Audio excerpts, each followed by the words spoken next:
করেন, আপনি যে অন্তর থেকে উপলব্ধি করতে পেরেছেন। আপনি যে কষ্ট যন্ত্রণা, অনেক আসামিকে আপনাকে ধরতে হয়, অনেক আসামি বিরুদ্ধে আপনাকে কঠোর আইন প্রয়োগ করতে হয়।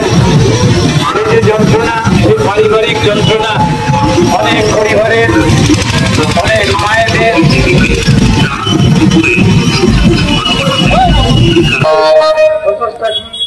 যদি মানুষ সচেতন ভাবে মাদক বিরোধী অভিযানে অংশগ্রহণ করে, মানুষ যদি মাদক কেনাবেচা না করে, তাহলে পুরো থানা বিভিন্ন যে আধিকারিক তাদের যে কষ্ট, তাদেরও কষ্ট লাঘব হবে।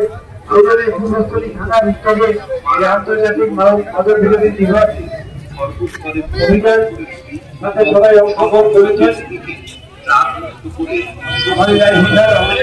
বললেন যে পরিবারকে নষ্ট করে দিচ্ছে, সেই বিষয়ে